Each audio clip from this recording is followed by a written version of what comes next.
Clay Travis of 104.5 The Zone in Nashville, our good friends there, radio host there, and OutkickTheCoverage.com. Clay had a column today where he said, let's just release these Wonderlic test scores. They're always leaked every year.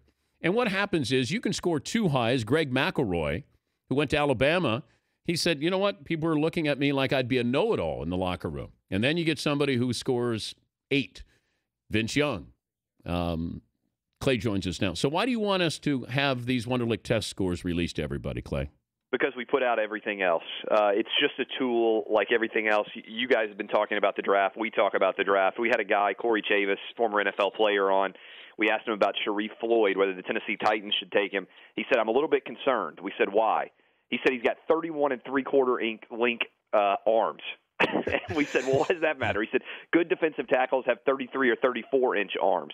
So, I mean, if we're releasing the length of arms, the 3-cone drill, the 40, the number of bench presses, and we're ridiculing guys like Manti Te'o who don't put up as good a 40 times as we anticipate, why is the Wonderlic the only thing that we don't release that gets tested at the Combine? But your short arms aren't an embarrassment. If you're low on the Wonderlic, then we look at you and we label you as stupid. It's like when we had college basketball players who were called Prop 48. Well, Prop 48 meant you weren't smart or not smart enough to get into school. So I can label you a slow guy, but not mentally slow, and that's the difference. Yeah, I think that's interesting because to me, if you're willing to praise somebody's athleticism, why can't you criticize their academics or the schools that kept them eligible for 3 or 4 years? I would just go ahead and let all that stuff out. I think that in general, the fact that you'd have 250 or however many guys are at the Combine, you wouldn't focus as much because there'd be a lot more glut of information. But also, I mean, I think the bigger story here is while the NCAA is focused on whether or not coaches are sending too many text messages or having barbecues or having too many phone calls, we've got a situation where we actually have kids that are clearly, I mean, if you score a single-digit Wonderlic score, you're borderline literate. I mean, you're not even literate. So how are these kids staying eligible for 3 or 4 years?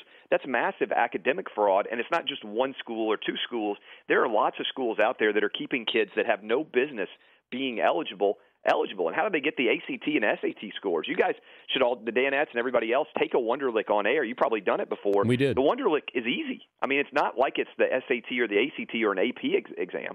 But, you know, Clay, here's my issue. It's not that they kept them eligible in school as much as how did they get in school in the first place? How did they get in with the SAT or ACT scores? That's where you got to start. Now we can go with now you kept them eligible. Oh, I mean, there's cheating. That's what I'm saying. The cheating goes back so many years to get these guys into school.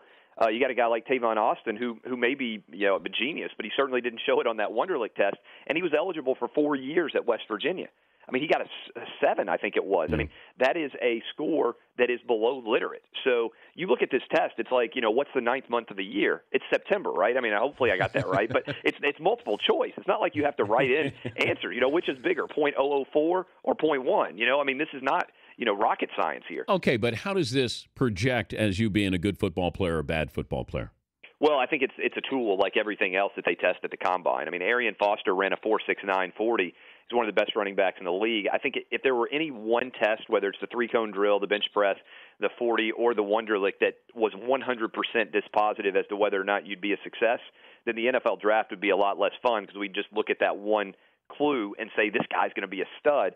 Instead, you have to take the whole picture. Would you rather take a guy who's smart, who does well, at a position? I do a show with Blaine Bishop. He scored in the high 20s as a safety. That's a really high score. If I'm going to make a decision, I'm going to take the smart guy over the guy who probably can't handle a lot of the complexities of life in the NFL. What if a draftee said, I'm not going to take it? I think that's fair. In the same way that a draftee can decide, I'm not going to do the bench press, or I'm not going to run the 40, or quarterbacks decide all the time, you know what, I'm not going to throw at the Combine this year. Yeah, but this That's would be their unprecedented, Clay, if somebody did this. If Matt Barkley doesn't throw at the Combine, people go, oh, okay. Now, if you say, I'm not going to take the Wonderlic, oh, what's he hiding? No, I think that's the response that some people would have. I think other people would say that the same criticism that you're going to get on any level is that in the NFL it's all about competition, right? And if you refuse to take the Wonderlic, which only takes 12 minutes, by the way, it's not like it's taking 3 hours or something and you're going to have to give up through your whole day, then people would say, you're right, what is he hiding? Unless you've already established that you're somewhat intelligent. You're just trying to make a stand and say, I don't think this really matters. I think most of the time, wrecked hotel rooms notwithstanding, you don't want to rock the boat during the Combine. You want to basically stay under the radar, not give people a reason not to pick you, because that's what they're looking for. They're looking for that flaw. And I think if I was an agent, I would say take this test, because you don't want to be the guy who stands out. Now, if you're a big-time stud prospect and everybody knows that you're smart, if Andrew Luck had said, you know what, I don't think the Wonderlic is a fair test, I'm opposed to the idea, I'm just not going to take it at this year's draft, I think people would have said, wow, this is a Stanford kid. We don't question his intelligence at all. I think that's the kind of guy who could take a stand and say, I'm not going to do this. But you're right. I mean, there would be some castigation, I think, that would go down if it's somebody who people question their intelligence already. Good to visit with you, Clay. Keep stirring it up. That's what I do. I appreciate you having me on, Dan. Clay Travis, 104.5 The Zone in Nashville, where he hosts the show from 4 to 7 Eastern, and also OutkickTheCoverage.com.